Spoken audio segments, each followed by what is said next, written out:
Okay, think back for a second. Maybe it's a birthday, maybe, Friday night, end of a long week. Hmm. You're sitting there, maybe those red plastic cups are on the table, that familiar sticky checkered tablecloth. And then, bang, a steaming pizza, a pan pizza lands right in the middle. Can you picture it? That smell, the whole Oh, scene. yeah, absolutely. For so many people, that whole picture, that experience, it's like burned into their memory. It was a really big deal. It really was. And I think for a lot of those same people, there's this nagging question. Hmm. The pan pizza you get now, is it? Is it actually the same? Did something change? Did it, decline? That question comes up all the time. You Mhm. see it online, people talk about it. There's this really strong feeling, this gut instinct almost, that it's just different now. Maybe not as good. Right. So that's why we wanted to do this deep dive. We took that big pile of sources you sent over, old articles, research papers, reviews, even stories from folks who used to work at Pizza Hut to really try and get to the bottom of it. Yeah, the mission here is to move past just that feeling, Okay. Look at the actual evidence. We want to trace the history, look at the changes that were actually documented, hear the personal accounts, and try to figure out what's really driving this perception. Is the pizza truly different, or are we just different? Or maybe both. Exactly. We've got material from historical accounts, former employee testimonies, official company press releases, customer reviews, even nutritional info, and some scientific stuff about taste and memory. So this isn't just us guessing. We're digging into what you gave us. Okay, sounds good. So where should we start? Maybe with what people think of as the peak. Yeah, let's talk about that golden era. Roughly the 1980s up until maybe the late 1990s, when the pan pizza really hit the mainstream around 1980, it wasn't just another pizza, was it? No, not at all. The sources constantly describe it as an experience. You had that super thick crust, but Hmm. people remember it being surprisingly light and airy inside, fluffy almost. But the real kicker, the thing everyone mentions, was the bottom and the edges. Oh, yeah. Golden brown, super crispy. People kept saying it was almost like it was fried. That fried thing, it comes up constantly, and the sources are pretty clear on how they get that specific texture, right? Absolutely. It was all about baking it in those heavy, deep pans, and crucially, with a pretty significant amount of oil in the bottom. It really was the go-to treat for a lot of families back then. Pizza Hut, especially that pan pizza, felt kind of special, maybe even top tier for casual dining. It definitely occupied that space, a destination for a family night out or a party, And it was smart business too, apparently. That thick crust held heat really well, so it actually worked pretty well for delivery and carryout, even back then. which was becoming increasingly important. But okay, let's get down to the nitty-gritty.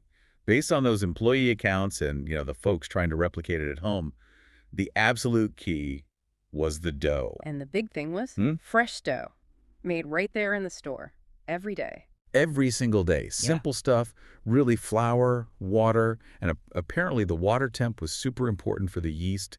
Yeast, salt, sugar, oil. Oh, and non-fat dry milk often gets mentioned in older recipes and accounts. Probably helped with the browning and texture. So definitely not a frozen puck shipped in. This was like real baking happening. Oh, totally hands-on and pretty labor-intensive, actually. You had the mixing, then an initial rise, then portioning it out, and then this seems to be the absolute critical step, a second proofing. Okay, and where did that second rise happen? Right in the pan. The same deep pan was baked in, already coated with that generous layer of oil. Oh, okay, so it rose in the oil. Yeah, and not for a short time either. Yeah. Sources say maybe 1 to 1.5 hours just sitting out, or maybe 45 to 60 minutes if they had a proofing cabinet. Wow. Letting it soak up that oil while proofing, you can totally see how that would lead to that fried bottom everyone talks about. It's the key. That in-pan proofing, Mm. letting the dough structure develop while interacting with all that oil before heating the oven heat, that's what gave it the airy inside and that signature crispy, almost deep-fried texture on the outside. So the oil wasn't just, to stop it sticking. Not at all. It was an active ingredient in the cooking process. The amount was substantial. Accounts mentioned something like 4 tablespoons per pan, give or take. 4 tablespoons, that's quite a bit. It is. Yeah. What kind of oil? Yeah. Memories vary. Maybe an olive oil blend, maybe safflower, maybe just vegetable or soybean oil later on.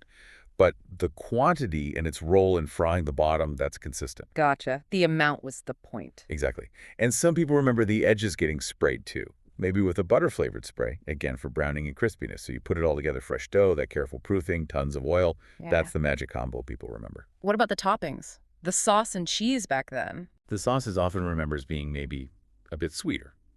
And having a stronger oregano flavor than what people taste now, those trying to recreate it often focus on those classic, quite pronounced Italian spice notes. And the cheese. I think you mentioned some changes even during that golden time.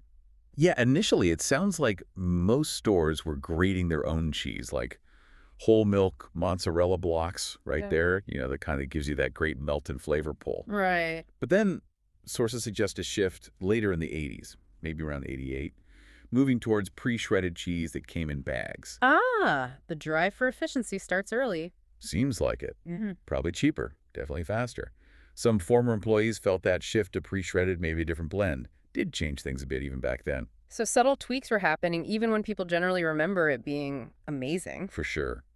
But the core process for the pan pizza itself, the fresh dough, the double proofing in oil, making super hot, that seems to have held for a while. How hot are we talking? Really hot. Those old heavy pans went into ovens cranked up to like 475, maybe even 500 degrees Fahrenheit. Think about that compared to today's fast food focus on speed and throughput. That original process, much more involved. It needed staff who knew how to handle dough, who paid attention to proofing times. And that extra labor, that skill, Yeah. that definitely costs money, which probably leads us right into the next phase. Exactly. Okay, so that sets the scene for the original. But then things really started to change. When did the big shifts start happening? This brings us into that period of, well, flux. Maybe starting in the late 1990s and continuing on. This is when you see those big corporate drivers really kicking in restructuring. A serious focus on cutting costs, especially after Pizza Hut was spun off into Yum Brands in 97, and just this relentless push for efficiency across the whole system. And the change that comes up in basically every single source as the most significant one. Yeah, no contest. Yeah. Switching from that fresh, made daily dough to pre-made frozen dough pucks. Was that like flipping a switch? One day fresh, next day frozen. No, it sounds like it was more gradual. Former employees talk about it being phased in. Started popping up mid to late 90s in some places, but by the early 2000s, it seems like it was pretty much the standard everywhere. The exact timing could vary a bit by region or even franchisee. Okay, so the frozen dough arrives. What was the impact, according to the people eating it and working there? The consensus in the accounts we looked at is pretty strong.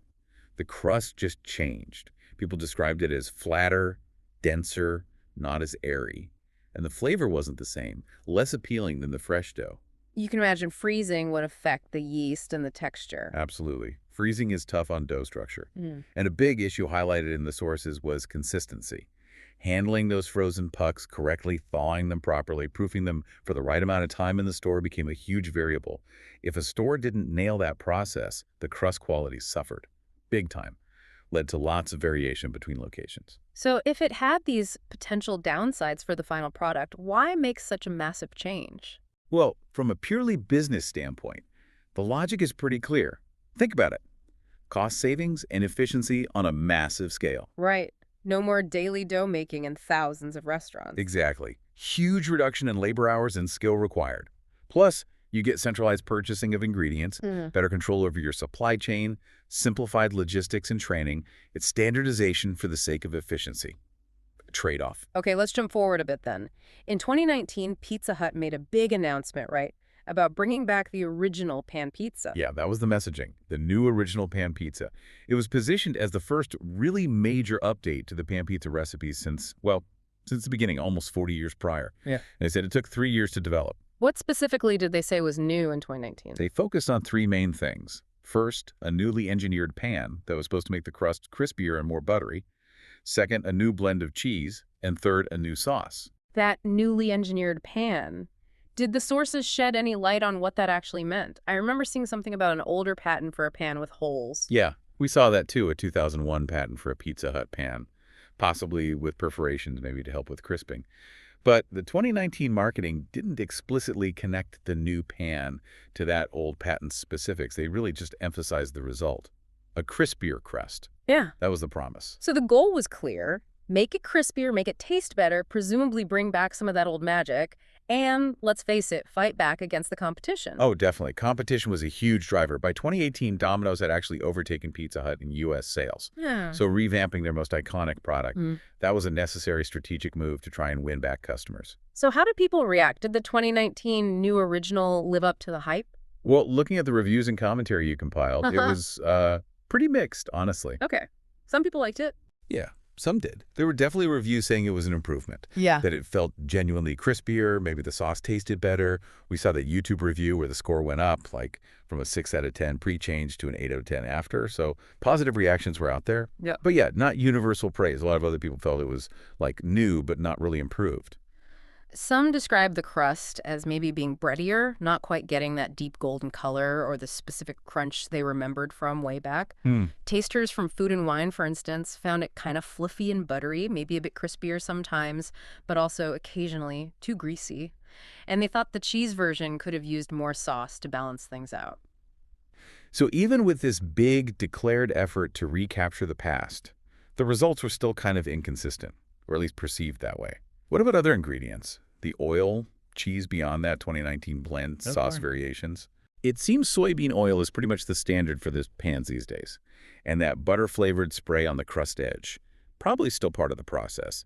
But like those mixed reviews suggest, you still see complaints about too much oil sometimes, leading to, sogginess or unpleasant greasiness instead of that nice, crispy fried texture. Any other tweaks to the cheese we should know about? Well, besides the new blend in 2019, there was that announcement in 2022 about partnering with Dairy Farmers of America for more sustainable sourcing, aiming for 60% sustainably sourced by 2023. And even before that, back before 2017, they talked about goals to remove artificial preservatives from the cheese. So ongoing adjustments, even if we don't know the exact impact on taste from those specific initiatives. Right. These things show the product isn't static, but pinning down the exact flavor consequence of, say, sustainable sourcing is tough from just the announcements. And the sauce. Besides the 2019 new sauce. Yeah, there are older references in the materials to different sauce names, like natural old world sauce. And you definitely see comments over the years about perceived shifts in sweetness or spice levels. We also saw that Canadian ingredient list you included. It gives a snapshot of a specific sauce formulation, highlighting how the actual ingredients can change over time and maybe region. Okay, and back to the dough itself. The frozen dough today, you said the ingredients are way more complex now. Oh, yeah. Looking at that recent Canadian ingredient list for the frozen pan dough, which is probably a decent proxy for the U.S. standard, it's a whole different ballgame compared to the original flour, water, yeast.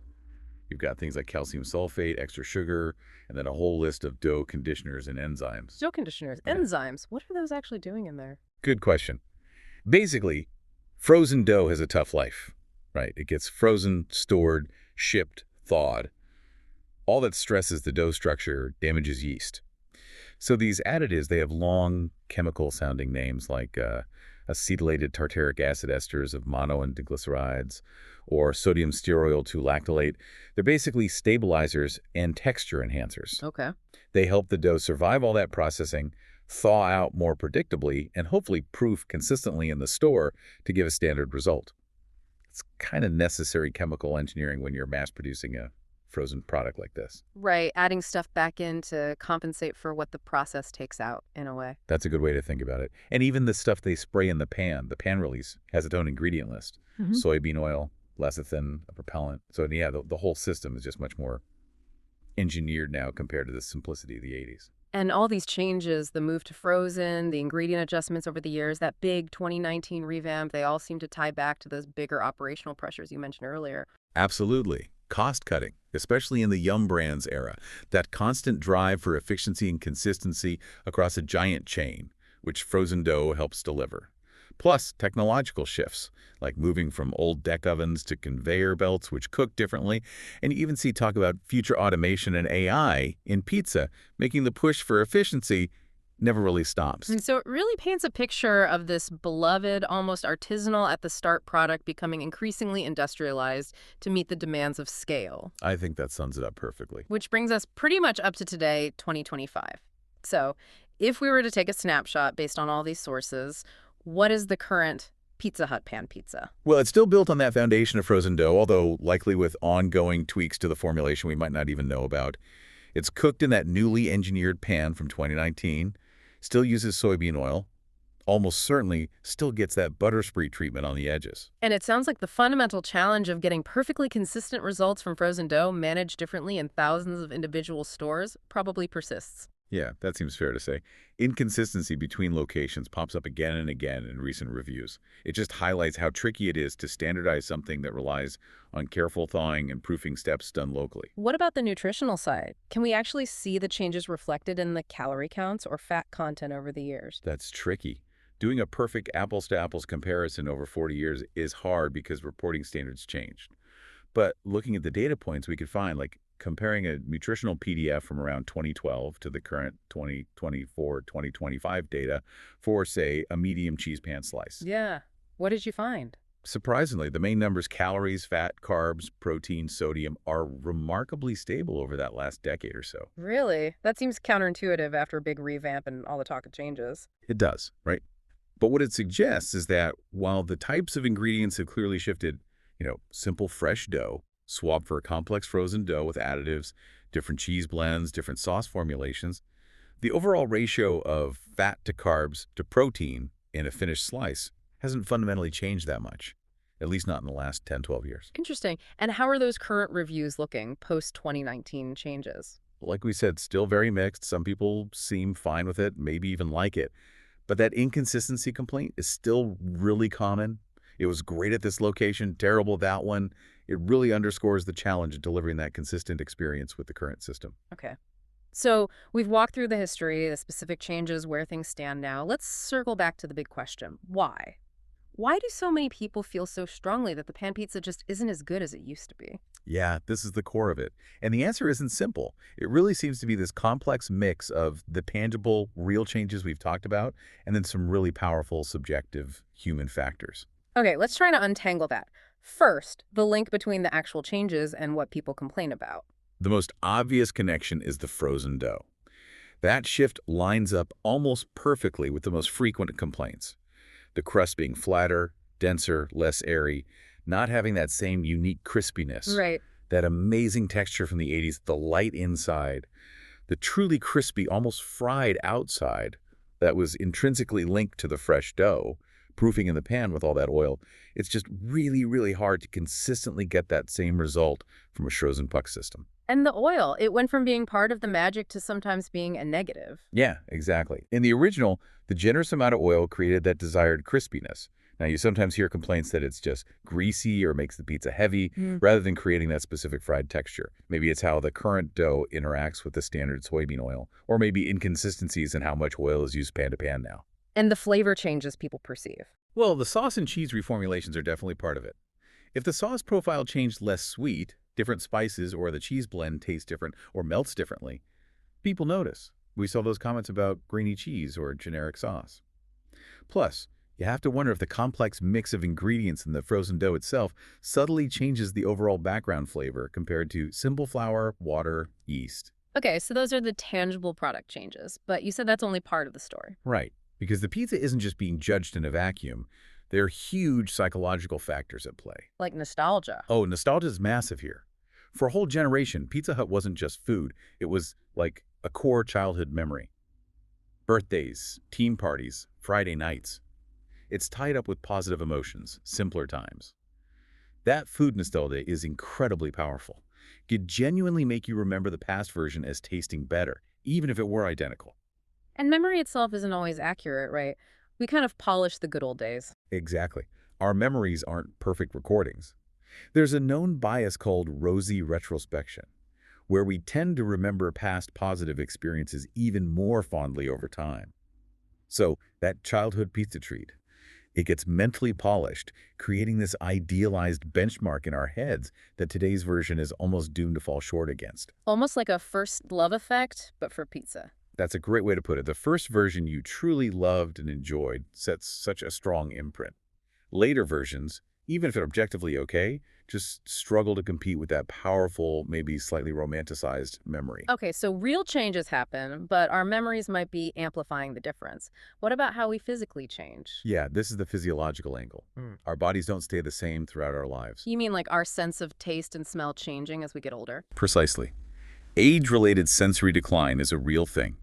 As we age, especially past 60 or so, our taste buds can decrease in number and sensitivity. Our sense of smell, which is crucial for flavor perception, can also diminish. Even saliva changes can affect taste. So genuinely, the same pizza might taste less intense or just different to you at 55 than it did when you were 15, entirely due to changes in your own sensory system. Wow, I hadn't really thought about that angle. And just our general tastes evolve too, right? Absolutely. Think Yeah. about all the different foods you've eaten over your life. Your palate changes. You might develop preferences for different flavor profiles, become more health conscious, or just get palate fatigue from certain types of rich foods. What seemed incredibly exciting and indulgent as a kid might now just feel heavy or too greasy or simply less interesting compared to the huge variety of food options available now. So it's the pizza changing, our memories maybe playing tricks on us, and our own bodies and preferences evolving. And then the whole world around the pizza changed too. Massively. The pizza market today bears almost no resemblance to the 1980s. You've got amazing artisanal pizza places, fast casual concepts doing interesting things, great local spots everywhere. The overall quality and variety has exploded. So Pizza Hut is being compared against a much tougher, more diverse set of competitors now. And people just expect different things from food now, right? More focus on health, Yeah, ingredients. definitely. Health consciousness is higher. People want transparency about what's in their food. The sheer richness and oiliness that define the original pan pizza might not align with everyone's preferences today, and people scrutinize those ingredient lists much more closely. Okay, so if you put it all together, the feeling that the pan pizza has declined is like this perfect storm. Hmm. The real changes provide a factual basis for the feeling. Right, there are real differences. Yeah. But that feeling gets massively amplified by nostalgia and those memory biases. Then it gets colored by the fact that our own senses and tastes have literally changed over time. Yeah. And finally, it's judged against a completely different, much more competitive food landscape. And you mentioned that subtle psychological thing too. We might just subconsciously value the idea of the old hands-on process more. Yeah, that effort heuristic. Knowing the original involved fresh ingredients, daily mixing, skilled labor, it just feels like higher quality compared to knowing the current process starts with a frozen puck engineered with additives. Even before tasting, that knowledge can kind of bias your perception against the industrialized version. Man, it really shows how tricky it is for a huge brand to mess with an icon. You're not just tweaking a recipe, you're potentially messing with decades of cherished memories for millions. That's absolutely key. The original pizza people are comparing it to. It isn't just a slice from 1985. It's a sensory memory wrapped up in emotion, nostalgia, and personal history. Okay, so let's try and wrap this deep dive up. What's the final verdict? Well, based on everything we've looked at, the 2025 Pizza Hut Pan Pizza is fundamentally different from the one people remember from the 1980s golden era. No Wow. question about that. The switch from fresh daily dough to a mass-produced frozen dough system is the single biggest factor. And that change wasn't random. It was driven by real business pressures, cutting costs, standardizing for a massive chain, maximizing efficiency. Exactly. Now, is it better or worse? That's entirely subjective. If those specific qualities you loved about the original, that unique, light yet crispy texture born from the fresh dough and the specific oil-proofing interaction, if those were the things that made it special for you, then yeah, the current version, which can't easily replicate that, is probably going to feel like a step down. It's going to feel worse to you. But we should acknowledge the 2019 changes were a genuine attempt to improve things, maybe recapture some of that crispiness, and some people did think it was better after that. Absolutely. And importantly, for someone trying Pizza Hut pan pizza for the first time today with no baggage, no 40-year-old memory to compare it against, they might think it's perfectly fine, maybe even good, especially within the context of other fast food pizza choices out there now. So that widespread feeling of decline isn't just people being nostalgic or misremembering. It's this really tangled mix of real, documented changes to the product itself. Which gets amplified and colored by memory biases and nostalgia, filtered through our own changing senses and tastes as we get older, and then judged within today's totally different food world and competitive market. The whole story of the pan pizza feels like a really great case study, actually. It shows how so many popular mass market foods end up evolving over time, trying to balance that heritage and customer memory with the cold, hard realities of industrial production and business efficiency. Totally agree. And the fact that we're still talking about it, that people feel so passionately about how it used to taste, that just proves how impactful that original pizza was and how powerful our memories of food can be. So there's no simple answer here. It's not just, yes, it changed for the worse, or no, it's just your memory. It's this complex tapestry woven from threads of objective product evolution and the very subjective, ever-changing nature of human experience and perception. Well put. It really is that complex. So as we finish up this deep dive, here's something to maybe chew on. Think about your own memories, maybe of the pan pizza, or maybe some other iconic food you feel has changed over the years. When you get that feeling that it's just not as good as it used to be, take a second. How much of that feeling do you think is really about the food itself, the recipe, the ingredients, and how much might be about you, about your memories, your changing tastes, or just the fact that the world around that food looks completely different now? Definitely something to think about. It is! Thanks for digging into this with us.